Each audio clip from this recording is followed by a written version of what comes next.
Hi everyone, this is Neha. Welcome back to the channel. Hope you all are doing good. तो बच्चा starts हम लोग almost complete करने पर आ गए। आज हम लोग स्टार्ट करेंगे हमारा लास्ट चैप्टर, इंडेक्स नंबर। आप लोग बोल रहे थे मैम इंडेक्स नंबर करा दो, इंडेक्स नंबर करा दो, तो चलो भाई शुरू करते हैं। अच्छा बच्चा, इस चैप्टर को मैं किस तरह से कराऊंगी? देखो, इस चैप्टर के अंदर थ्योरी भी है और प्रैक्टिकल क्वेश्चंस भी है, न्यूमेरिकल्स भी है। तो आज के इस वीडियो के अंदर मैं पूरी थ्योरी आपको कंप्लीट करा दूंगी। जितने भी थ्योरेटिकल कंटेंट है हम लोग वो पूरा तैयार कर लेंगे।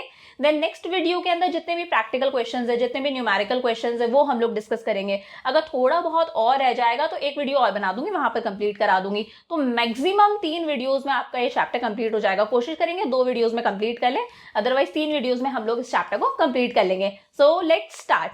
अच्छा बच्चा, इंडेक्स नंबर क्या होता है? क्या होता होगा index number? It is a statistical measure. बेटा ये क्या है? स्टैटिस्टिकल मेजर है, एक स्टैटिस्टिकल मेथड है। हम लोगों ने बच्चा मीन पढ़ा था, मीडियन पढ़ा था, मोड देखा था, स्टैंडर्ड डेविएशन देखा था। ये सब क्या है? स्टैटिस्टिकल मेजर्स है, स्टैटिस्टिकल टेक्निक्स हैं, used to show change in a group of related variables with respect to time, geographical location और अदर कैरेक्टरिस्टिक्स। बेटा ये एक स्टैटिस्टिकल मेजर है, एक स्टैटिस्टिकल टेक्निक है, एक तरीका है जिसकी हेल्प से हम रिलेटेड वेरिएबल्स, कुछ वेरिएबल्स जो आपस में रिलेटेड हैं, उनके अंदर कितना चेंज आया है over a period of time, या फिर अलग अलग लोकेशंस के हिसाब से, या फिर किसी भी बेसिस पर उनके अंदर कितना चेंज आया है, उस चेंज को फाइंड आउट कर सकते हैं। बच्चा मैं कहती हूं 2010 के अंदर एवरेज प्राइस, गुड्स की एवरेज प्राइस थी मान लो 100। वहीं 2020 के अंदर मान लो गुड्स की एवरेज प्राइस हो गई ₹200। तो बेटा प्राइस के अंदर कितना चेंज आया? प्राइस ऑलमोस्ट डबल हो गई। तो ये बेटा चेंज शो कर रहा है, प्राइस डबल हो गई, मतलब 100% इंक्रीज आया प्राइस के अंदर। तो यही है इंडेक्स नंबर। ये एक स्टैटिस्टिकल मेजर है जो क्या शो करता है, कुछ रिलेटेड वेरिएबल्स के अंदर over a period of time या फिर लोकेशन के हिसाब से या किसी भी बेसिस पर कितना चेंज आया है, वही क्या है? Index number. समझे? अच्छा बच्चा, इसमें एक चीज और बता देती हूँ। बेटा यहाँ पर मैंने लिया 2010 ईयर और एक 2020। बच्चा जो भी हमारा करंट ईयर है, फॉर एग्जाम्पल मैं कहती हूँ 2010 के अंदर प्राइजेस थी ऑन एन एवरेज ₹100। गुड्स की प्राइजेस कितनी थी? ₹100। 2021 के अंदर गुड्स की एवरेज प्राइस हो गई मान लो 200। तो बेटा ये 2021 की प्राइजेस को हम कंपेयर कर रहे हैं किससे? 2010 से। तो बेटा 2001 को हम लोग क्या बोलेंगे? हमारा करंट ईयर। क्या कहेंगे? Current year. और जिससे कंपेयर कर रहे हैं, जो हमने बेस लिया है, जिस ईयर से हम कंपेयर कर रहे हैं, उसे हम लोग बोलेंगे बेस ईयर। समझे? तो बच्चा ये हम लोगों ने प्राइस ली थी, तो करंट ईयर की प्राइस को हम लोग डिनोट करते हैं P1 से। किससे डिनोट करते हैं? P1 से। P1 क्या है? 200। वहीं जो बेस ईयर की प्राइस है उसे हम लोग डिनोट करते हैं P0 से। समझे? अच्छा बच्चा, ये तो प्राइस थी। हो सकता है क्वेश्चन के अंदर क्वांटिटी भी दे रखी हो। हम लोग पढ़ते हैं ना माइक्रो इकोनॉमिक्स के अंदर, क्वांटिटी, प्राइस, सारी चीजें।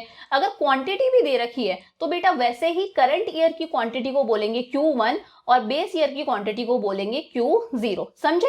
तो क्या होता है इंडेक्स नंबर? एक स्टैटिस्टिकल तरीका है, एक टेक्निक है जिसकी हेल्प से हम रिलेटेड वेरिएबल्स के अंदर over a period of time या फिर लोकेशन के हिसाब से या किसी भी बेसिस पर कितना चेंज आया है, वो चेंज फाइंड आउट कर सके। वही क्या है? Index number.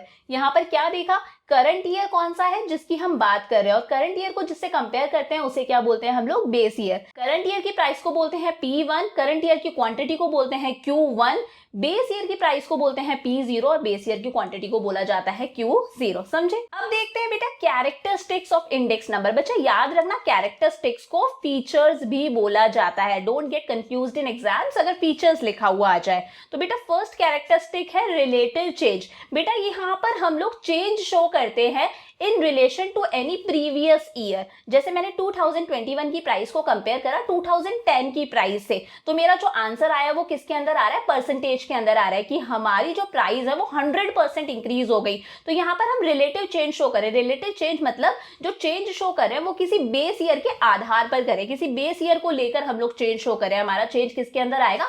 परसेंटेज के अंदर, कि भाई 2020 की जो प्राइजेस हैं वो 100% इंक्रीज हो गई एज कंपेयर टू 2010। समझे?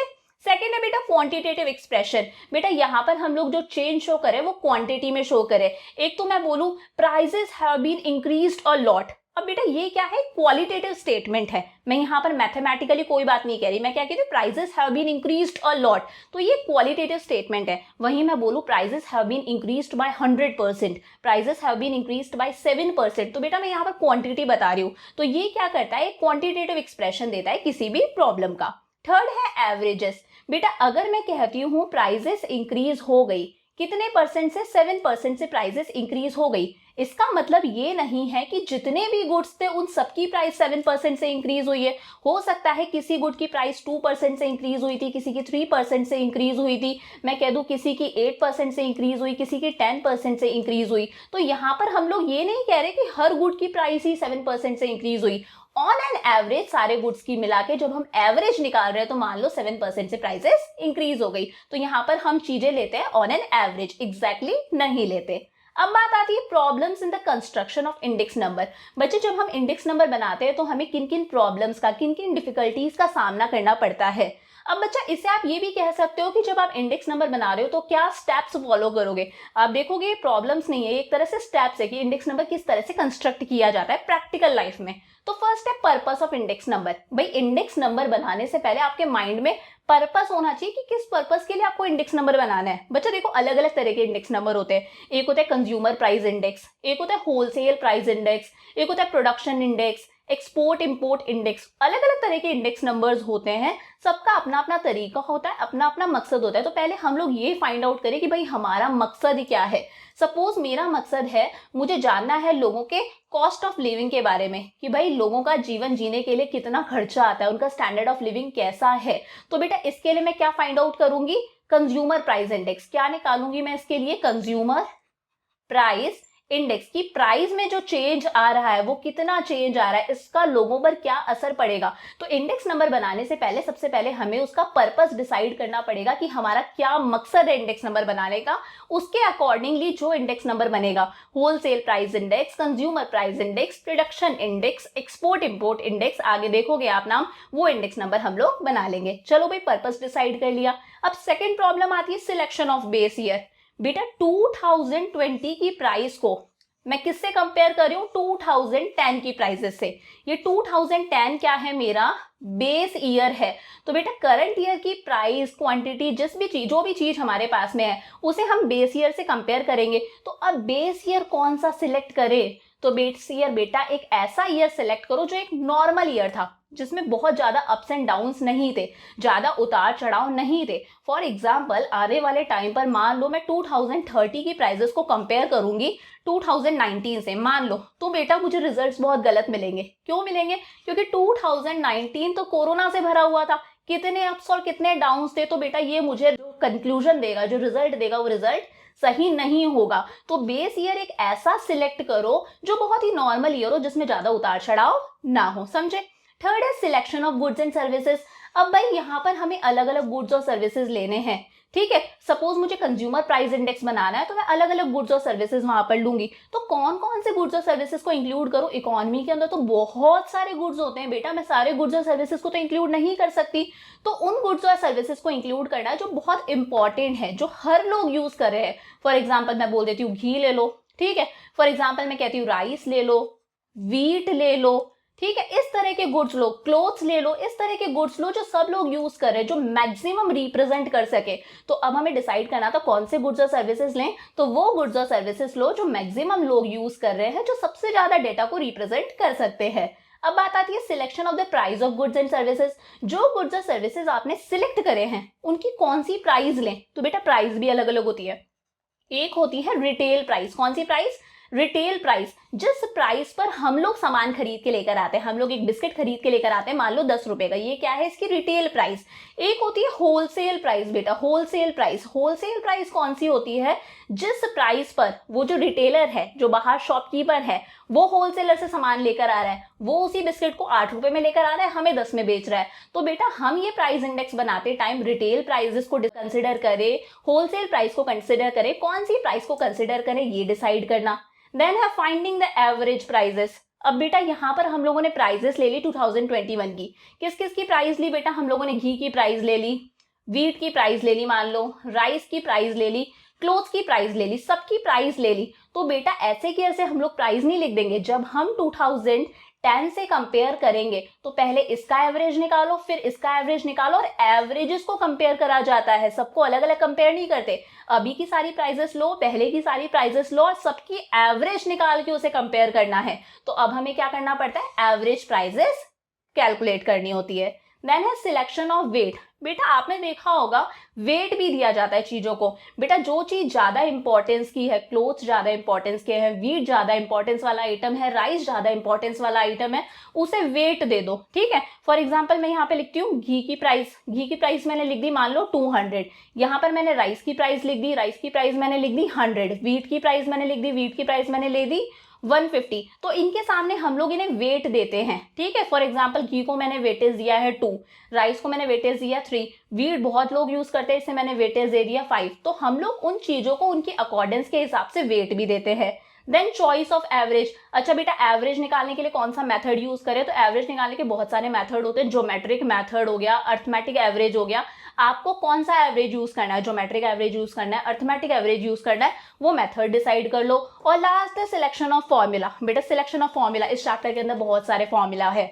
लेस्पियर्स फॉर्मूला है, फिशर्स फॉर्मूला है, तो ये पास्टेस फॉर्मूला है। तो आपको डिसाइड करना पड़ेगा आप कौन से मेथड से इंडेक्स फाइंड आउट करोगे, इंडेक्स कंस्ट्रक्ट करोगे। तो आप लोग आगे चल के देखोगे अलग अलग फॉर्मूला। तो यही वही पॉइंट था कि कौन से मेथड से कौन सा फॉर्मूला आपको लगा के सॉल्व करना है। तो बेटा इंडेक्स नंबर क्या है, एक स्टैटिस्टिकल मेथड है जिसके बेसिस पर हम लोग किसी भी वेरिएबल के अंदर, किसी भी रिलेटेड वेरिएबल के अंदर कितना चेंज आया है वो चेंज फाइंड आउट कर सके। यहाँ पर हमें जो आंसर मिलता है वो क्या है, रिलेटिव चेंज है in comparison to some base year. Quantitative expression होता है, क्वालिटी में बात नहीं होती है, स्टेटमेंट नहीं होता है, न्यूमेरिकल डाटा में हमें हमारा आंसर मिलता है। ऑन एन एवरेज हम सारी चीजें लेते हैं। ये हम लोगों ने देख ली बेटा इंडेक्स नंबर बनाते टाइम पे क्या क्या हमें प्रॉब्लम्स आती है, मतलब कौन कौन से स्टेप्स हमें फेस करने पड़ते हैं। तो फटाफट से कॉपी कर लो या फिर स्क्रीनशॉट ले लो। अब बेटा हम लोग बात करते हैं advantages of index number. Index number के क्या फायदे हैं, इसे आप यूजेस ऑफ इंडेक्स नंबर भी बोल सकते हो।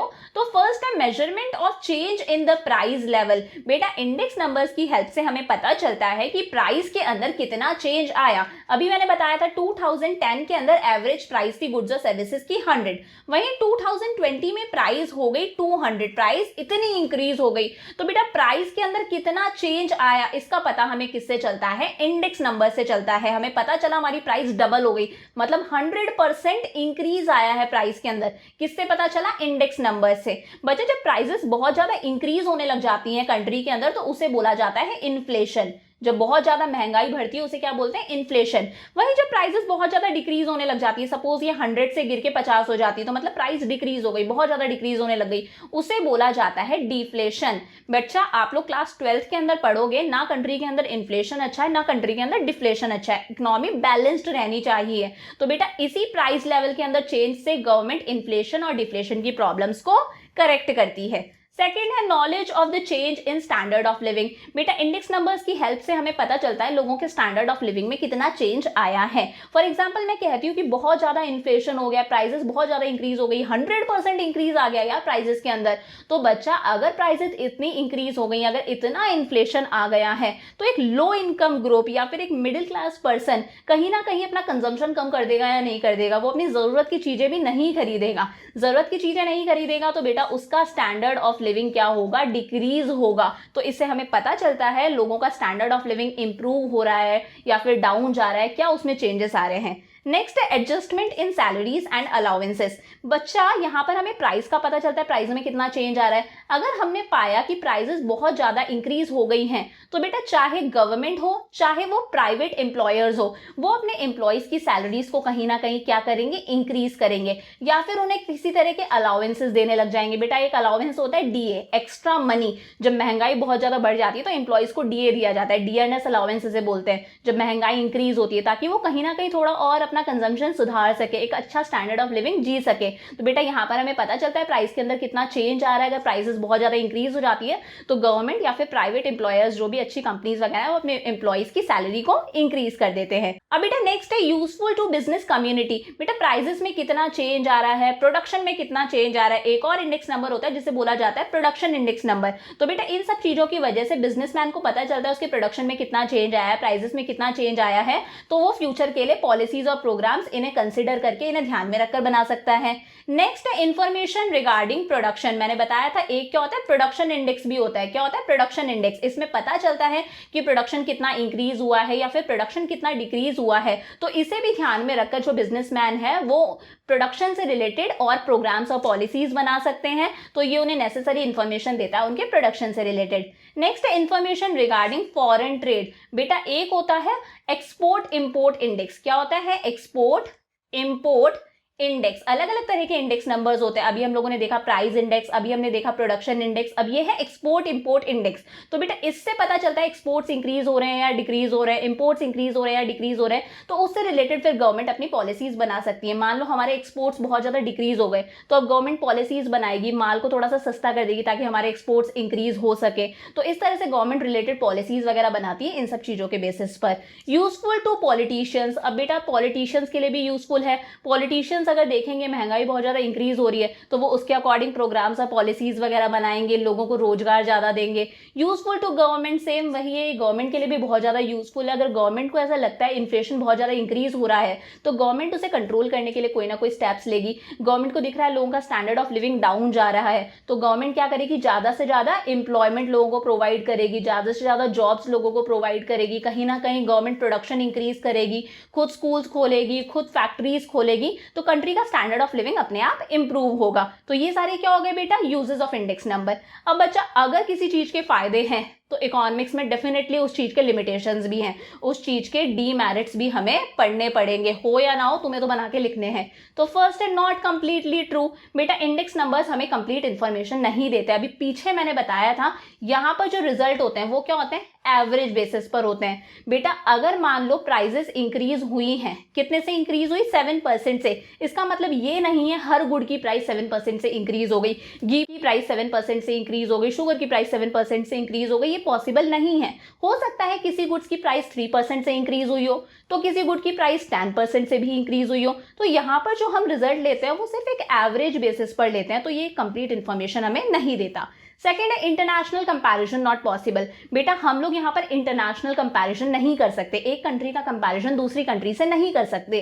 क्यों नहीं कर सकते बेटा, हर कंट्री का इंडेक्स नंबर बनाने का अलग अलग तरीका होता है, अलग अलग बेस होता है, हर कंट्री अलग अलग आधार पर इंडेक्स नंबर्स बनाती है। तो बेटा हम उन इंडेक्स नंबर्स को कंपेयर नहीं कर सकते। थर्ड है डिफरेंस ऑफ टाइम। बच्चा जैसा अभी मैंने पीछे बताया था आपको, सपोज मैं 2030 आने वाले 8 साल बाद में 2030 को कंपेयर करूंगी 2019 से, सही रहेगा क्या? नहीं रहेगा, क्योंकि 2019 में इतनी क्राइसिस रही, कोविड की वजह से इतनी प्रॉब्लम्स रही। तो बेटा टाइम बदलता रहता है। हम लोग पिछले 10 साल के डेटा से आज के डेटा को कंपेयर कर रहे हैं। 10 साल पहले यार लोगों के टेस्ट अलग थे, लोगों की प्रेफरेंसेस अलग थी, हमारी हैबिट्स अलग थी, हमारा स्टैंडर्ड ऑफ लिविंग अलग था। आज हमारा स्टैंडर्ड ऑफ लिविंग अलग है, आज हमारा टेस्ट अलग है, जनरेशन चेंज हो गई। तो बेटा हम पहले के डाटा को अभी के डाटा से कैसे कंपेयर कर सकते हैं? रिजल्ट सही मिलेंगे या नहीं मिलेंगे? नहीं मिलेंगे। तो डिफरेंस ऑफ टाइम की वजह से बेटा हमें जो रिजल्ट्स हैं वो अच्छे नहीं मिलते। नेक्स्ट है बेटा लिमिटेड यूज। यूज इसका लिमिटेड क्यों है बेटा? पीछे मैंने बताया था अलग अलग तरह के इंडेक्स नंबर होते हैं, consumer price index, wholesale price index, export import index, production index, human development index. हर इंडेक्स का अलग अलग पर्पस होता है, अलग अलग ऑब्जेक्टिव होता है। तो बेटा एक पर्टिकुलर इंडेक्स नंबर को आप दूसरे पर्पस के लिए यूज नहीं कर सकते। अगर मैंने टीचर्स की इकोनॉमिक कंडीशन को जानने के लिए एक इंडेक्स नंबर बनाया है तो उसी इंडेक्स नंबर से मैं लेबर्स की इकोनॉमिक कंडीशन का पता नहीं लगा सकती। आई बात समझ में? तो हर इंडेक्स नंबर एक पर्टिकुलर यूज के लिए बना हुआ होता है, आप उसको किसी दूसरे पर्पस के लिए यूज नहीं ले सकते। उसका यूज कितना है? लिमिटेड है। लास्ट है lack of retail price index numbers. ये भी समझना बेटा, हम लोग यहाँ पर जो गुड्स और सर्विसेज की प्राइस लेते हैं वो दो प्राइस ले सकते हैं। एक होती है रिटेल प्राइस, रिटेल प्राइस जिस प्राइस पर हम जाकर मार्केट से सामान लेकर आ रहे हैं, हम बाहर शॉपकीपर से सामान लेकर आ रहे हैं। मैं एक चॉकलेट लेकर आई 10 रुपए की। और बेटा एक होती है होलसेल प्राइस इंडेक्स, जिस प्राइस पर वो शॉपकीपर होलसेलर से सामान लेकर आ रहा है, वो और सस्ते में ला रहा होगा, वो 8 रुपए में लेकर आ रहा होगा। तो बेटा हमारे पास में, हमारी कंट्री में जो इंडेक्स नंबर्स बने हुए हैं वो बेसिकली ज्यादातर होलसेल प्राइस पर बने हुए हैं, होलसेल प्राइस इंडेक्स बने हुए हैं।